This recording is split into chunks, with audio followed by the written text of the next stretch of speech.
Hello friends, मैं हर्षा शुक्ला आप सभी लोगों का हर्षा क्लासेस में बहुत बहुत स्वागत करती हूँ। और फ्रेंड्स, आज से मैं अपने चैनल पर आप लोगों के हर्षा क्लासेस चैनल पर क्विक रिवीजन स्टार्ट कर रही हूँ। यूपी डीएलएड 4th सेमेस्टर का क्विक रिवीजन स्टार्ट कर रही हूँ और यहाँ पर मैं संपूर्ण चैप्टर का निचोड़ आप लोग के समक्ष लेकर के आऊंगी और संपूर्ण चैप्टर से सबसे महत्वपूर्ण प्रश्नों को मैं सम्मिलित की हूँ इस वीडियो के अंतर्गत। तो पूरा वीडियो आप लोग ध्यान से देखेंगे और एक भी क्वेश्चन को स्किप नहीं करेंगे।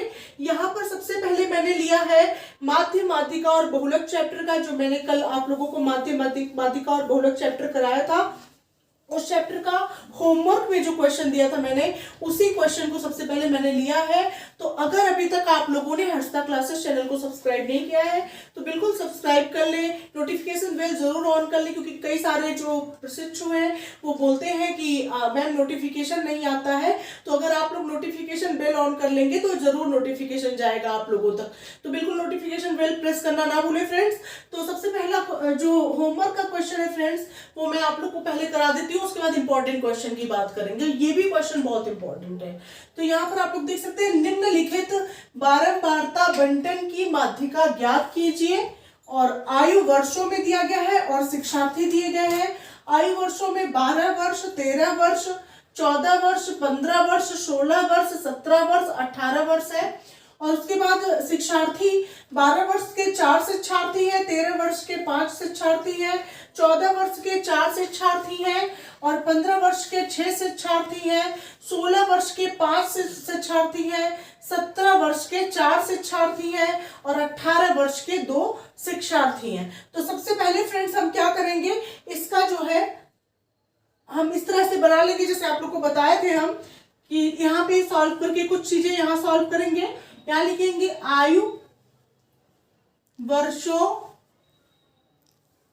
में, ठीक है।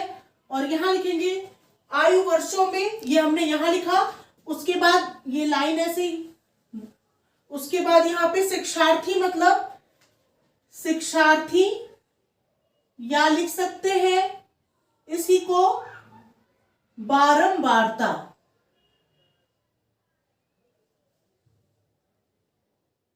ठीक है। आयु वर्षों में शिक्षार्थी, यही बारंबारता हो गई। और यहां पर है आपका फ्रेंड्स संचयी बारंबारता, संचयी बारंबारता, ठीक है। इस तरह से ये 3 कॉलम बनके तैयार हो गए। अब सारी चीजें इसके अंदर हम दिखाएंगे।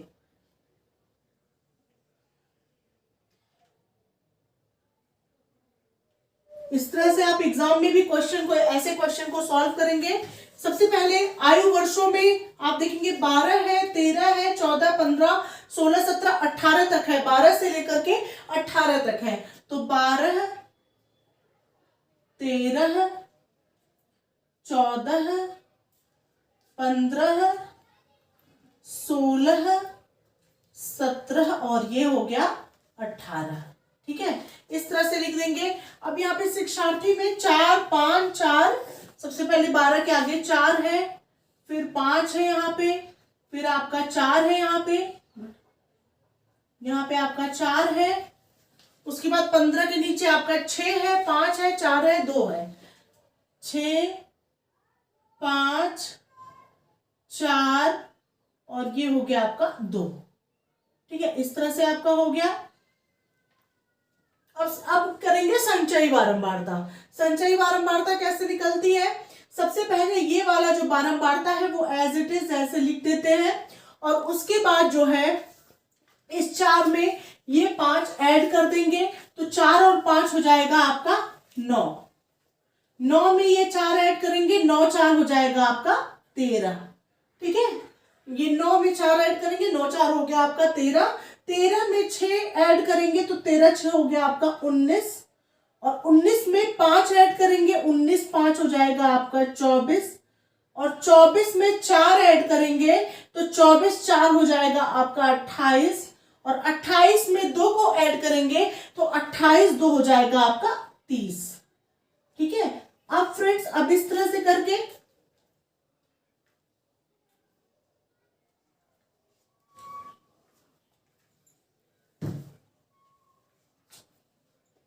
अब यहाँ पे लिखेंगे योग,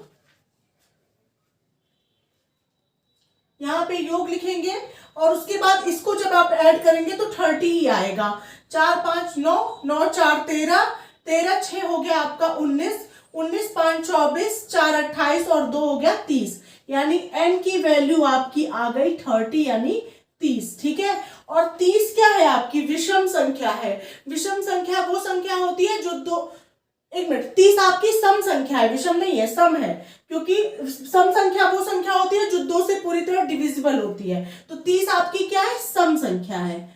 और यहाँ पर मैं आप लोगों को 2 तरह का फॉर्मूला दी थी।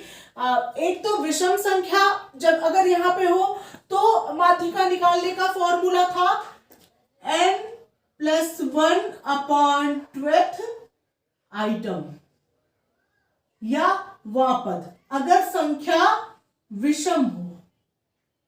ठीक है, अगर संख्या विषम हो तो माध्यिका निकालने का फॉर्मूला ये वाला फॉर्मूला था। लेकिन यहाँ पे संख्या क्या है, सम है, 30 क्या है, सम संख्या है। तो सम संख्या होने की कंडीशन में माध्यिका निकालने का फॉर्मूला आपका लगेगा माध्यिका बराबर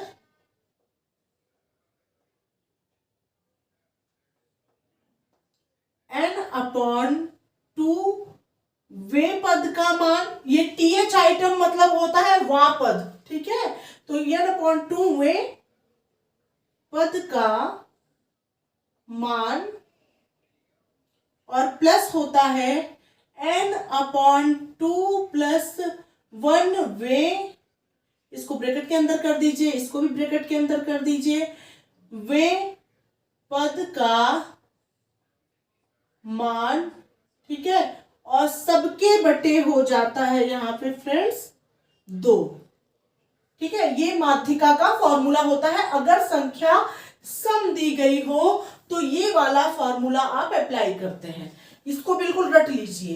तो n/2 पद का मान, n यहाँ पे क्या निकल के आया, 30 निकल के आया है, 30 ही तो निकल के आया है। तो यहाँ पे हो जाएगा माध्यिका बराबर 30/2 वे पद का मान धन 30/2 + 1 वे पद का मान, और सबके बटे हो जाएगा आपका 2। ठीक है, अब क्या होगा, अब 2 से 30 को आप डिवाइड करेंगे, 2 से 30 डिवाइड होगा 15 बार जाएगा, फिर ये 2 से 30 को डिवाइड करेंगे तो ये हो जाएगा 15 बार जाएगा। तो 15वें पद का मान और प्लस 16वें, 15 धन 1 बराबर हो जाएगा आपका 16, 16वें पद का मान और बटे 2। तो यहां हो जाएगा फ्रेंड्स वही चीज, 15वें पद का मान धन 16वें पद का मान, और सबके बटे हो जाएगा आपका 2। और फ्रेंड्स एक बात आप लोग हमेशा गणित में ध्यान में रखिएगा, शॉर्टकट का यूज बिल्कुल नहीं करना है।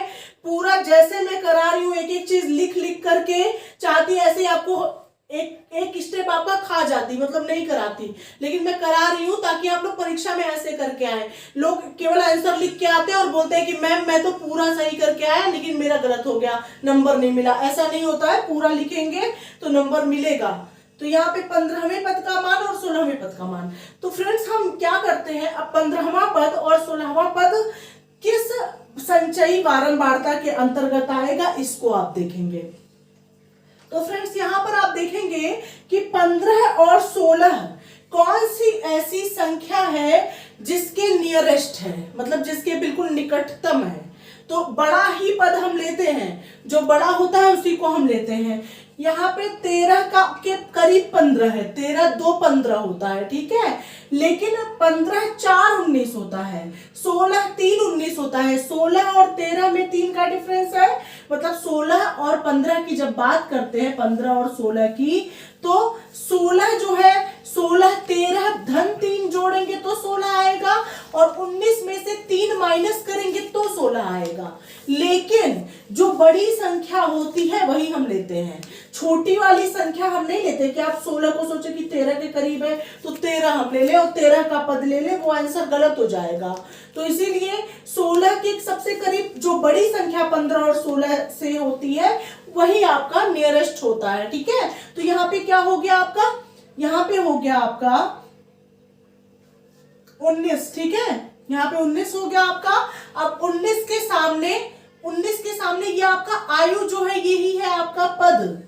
ठीक है, ये पद होता है, ये बारंबारता होता है, ये संचयी बारंबारता होता है। तो 19 के सामने कौन सा पद है, 15 पद है ना, मतलब 15 और 16 दोनों ही 19 में आएंगे, 19 बारंबारता में आएंगे, इसलिए उसके सामने उसका पद जो है वो क्या है, 15 है। दोनों का पद क्या हो गया, 15 हो गया, ये वाला आप लिखेंगे। ठीक है, 19 बारंबारता में आए और 19 के सामने कौन सा पद है, ये 15 है। मतलब 15 और 15वें पद का मान 15 और 16वें पद का मान भी 15 होगा। ठीक है, तो यहाँ पे 15वें पद का मान तो 15 और धन 15 और बटे 2। ठीक है, तो यहाँ पे आप लिख के दिखा देंगे कि 15वां पद और 16वां पद दोनों ही 19 संचयी बारंबारता के अंतर्गत आते हैं, इसलिए 19 संचयी बारंबारता का पद जो है वो 15 है, इसलिए 15वें पद का मान 15 और 16वें पद का मान 15 होगा। ये आप लिख करके दिखाएंगे, उसके बाद ये लिखेंगे। ठीक है, 15 धन 15 बटे 2, तो ये हो जाएगा 30 बटे 2 और बराबर हो जाएगा आपका 15 आ जाएगा। अतः 15 वर्ष यही आपकी माध्यिका हो जाएगी और यही आपका हो जाएगा आंसर। होप आप लोग को ये क्वेश्चन अच्छे समझ में आ गया होगा। इस तरह से कोई भी क्वेश्चन पूछा जाएगा तो आप लोग परीक्षा में निश्चित रूप से कर लेंगे। तो फ्रेंड्स, क्वेश्चन नंबर 2 है 2x² + 7x + 5 के गुणनखंड ज्ञात कीजिए। ऐसे प्रश्नों को कैसे सॉल्व करते हैं ध्यान से समझिएगा। तो सबसे पहले आप लिख लीजिए 2x² + 7x और +5। ठीक है, अब क्या करेंगे, इन दोनों का आप गुणा करेंगे। इन दोनों का गुणा करने पे कितना आया, 10 आया। ठीक है, अब दो ऐसी संख्या लेनी है जिसको आपस में जोड़ने पर 7 आए और गुणा करने पर 10 आए। ठीक है, ये जो गुणा करने पे यहाँ आया है 10 आया है, उसको गुणा करने पर 10 आए और जोड़ने पर 7 आए। चूंकि यहाँ प्लस है तो जोड़ने पर 7 आए। ठीक है, अगर यहाँ माइनस होता तो घटाने पर 7 आता। तो इस तरह से हो गया फ्रेंड्स ये आपका। अब क्या करेंगे, यहाँ पे 2x² प्लस, अगर हम दो संख्या 5 धन 2 ले लें, ठीक है, तो 5 और 2 को अगर आप जोड़ेंगे तो 7 आएगा, 5 2 का गुणा करेंगे तो 10 आ जाएगा। x + 5 हो गया आपका। ठीक है, थोड़ा सब बड़ा लिख देती हूँ देख। ठीक है, इस तरह से हो गया। अब यहाँ पे हो जाएगा 2x² + 5 का x में गुणा होगा 5x + 2x + 5। अब इसमें से कॉमन लेना है, इसमें से कॉमन लेना है।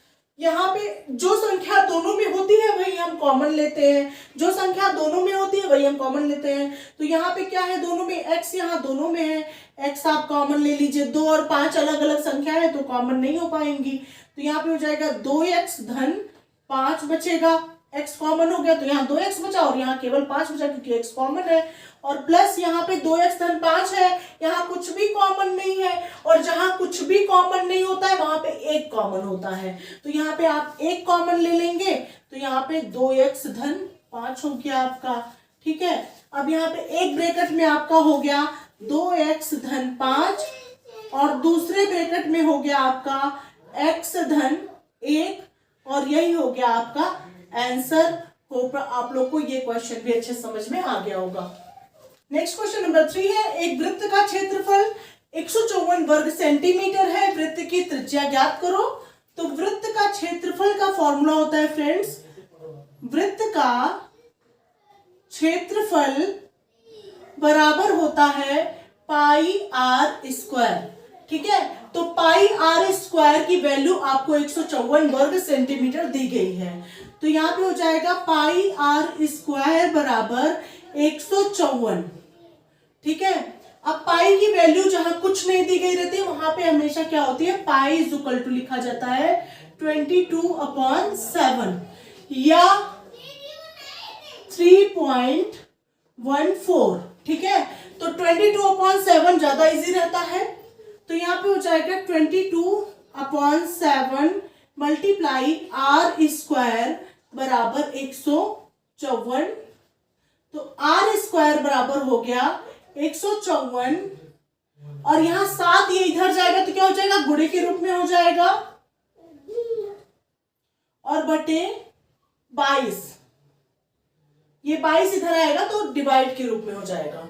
तो 22 सत्ते 154 होता है, ठीक है। अब यहाँ पे आर स्क्वायर बराबर हो गया 7 गुणे 7, और आर बराबर हो गया √7 गुणे 7। इसमें से ये पेयर बन गया, इसमें से एक बाहर निकल गया।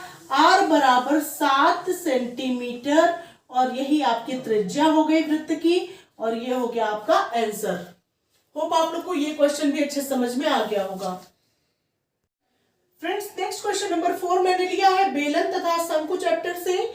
एक लंब वृत्तीय बेलन के आधार की त्रिज्या 5 सेंटीमीटर तथा ऊंचाई 14 सेंटीमीटर है। बेलन का वक्र पृष्ठ ज्ञात करो। तो फ्रेंड्स, यहाँ पे बेलन के वक्र पृष्ठ का फॉर्मूला क्या होता है? बेलन का वक्र पृष्ठ बराबर होता है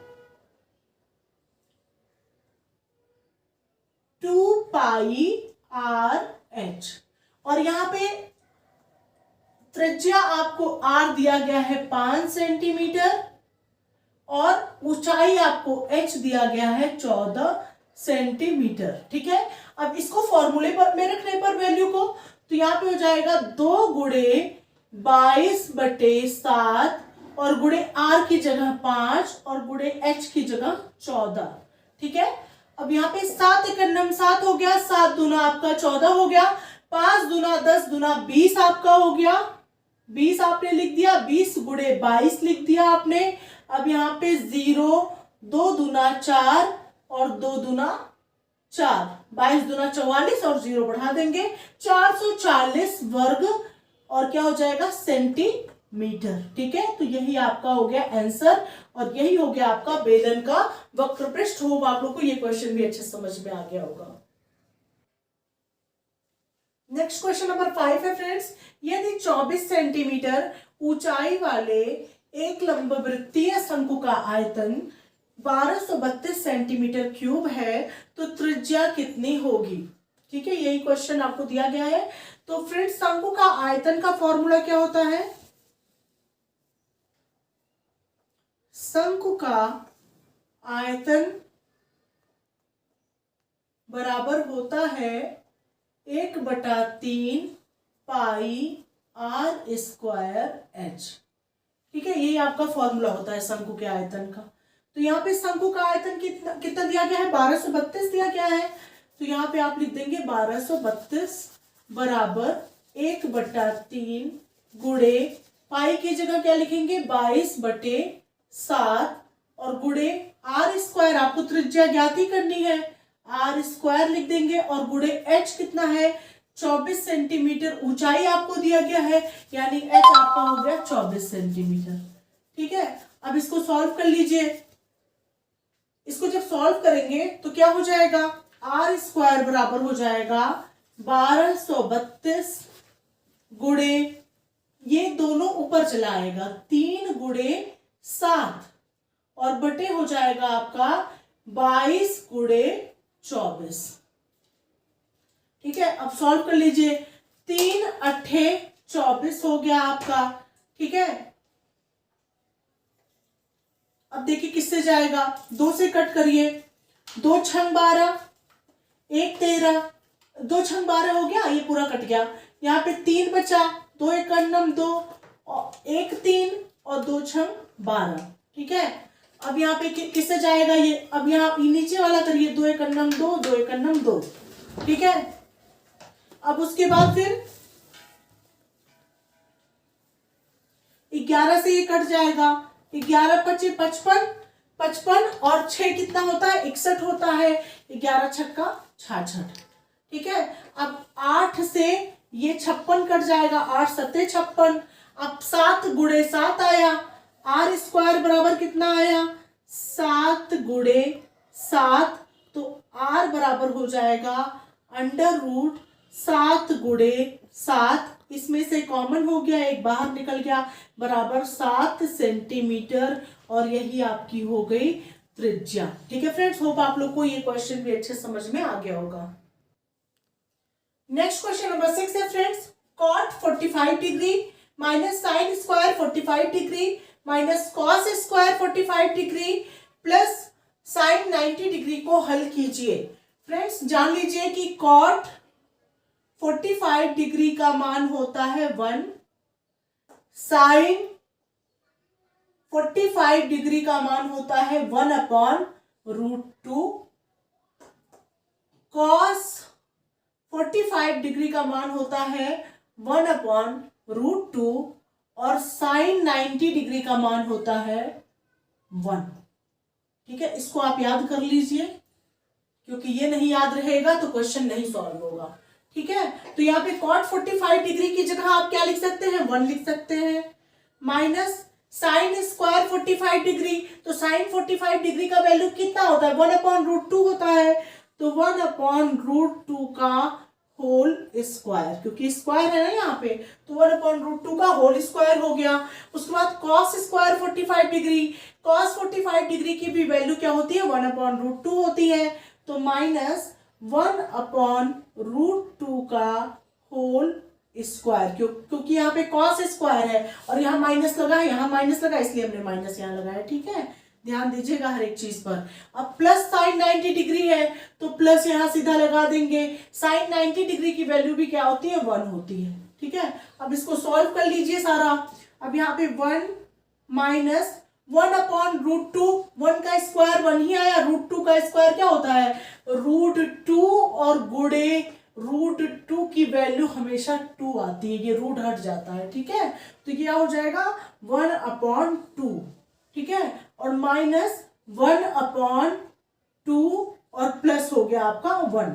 अब क्या होगा, यहाँ कुछ नहीं है तो यहाँ 1 है, यहाँ कुछ नहीं है तो यहाँ 1 है। 1 2 2 1 का आप एलसीएम निकालेंगे तो क्या निकल के आएगा, 2 निकल के आएगा।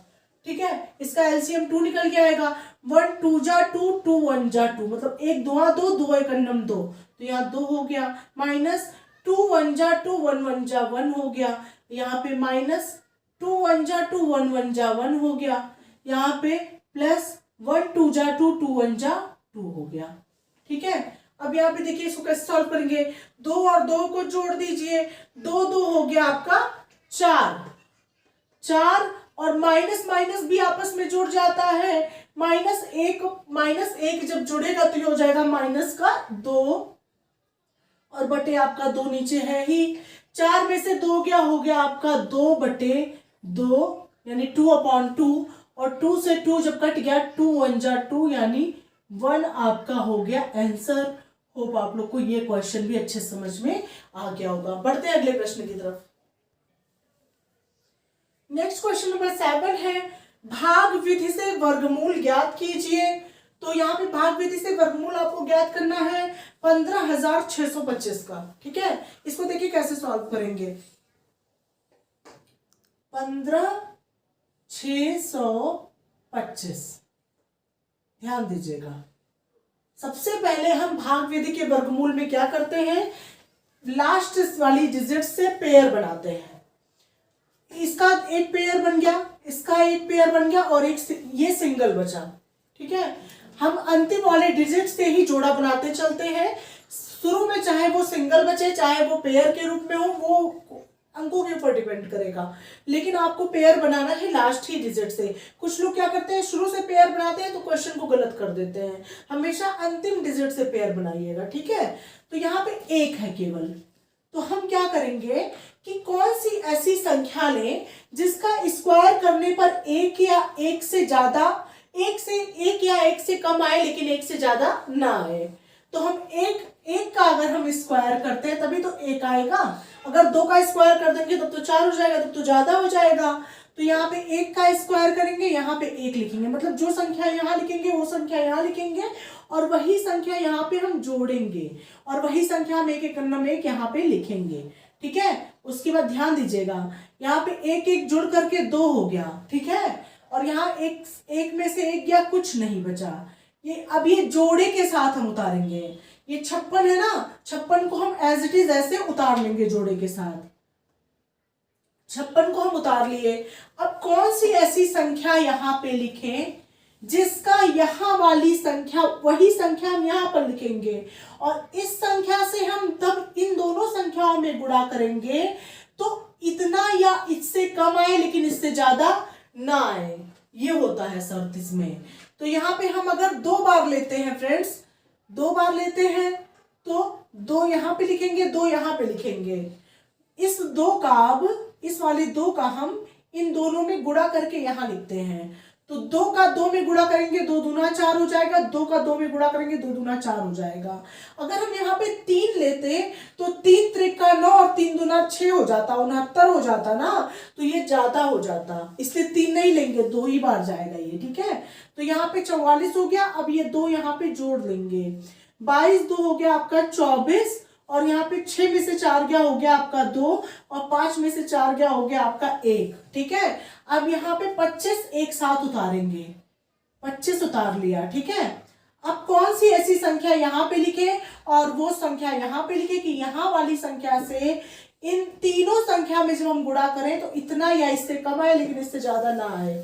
तो फ्रेंड्स 5 बार अगर करके देखते हैं, 5 बार करेंगे तो 5 का इसमें गुणा करके यहाँ लिखेंगे। 5वां में 25 के 5 हासिल 2, 5 चौके 20 और 2 22 के 2 हासिल 2, 5 दूना 10, 2 हो गया आपका 12। अब ये 5 यही आप जोड़ देंगे, 245 और 5 हो जाएगा आपका 250। इससे मतलब नहीं है, ये हो कट गया आपका और यहाँ पे 125 आया और भाग विधि से आपका क्या आंसर आया, आंसर बराबर 125। होप आप लोग को ये क्वेश्चन भी अच्छे समझ में आ गया होगा। ठीक है फ्रेंड्स, तो यहीं पर मैं आज का क्विक रिवीजन समाप्त करती हूँ। अगले पार्ट के साथ पुनः हाजिर होंगी।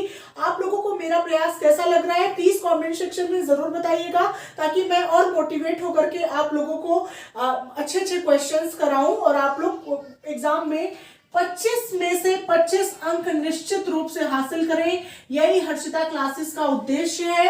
हर्षिता क्लासेस चैनल को सब्सक्राइब करना ना भूलें। इस वीडियो को अपने सभी दोस्तों, सभी मित्रों को जरूर शेयर करें। Thank you so much friends, thanks for watching my video.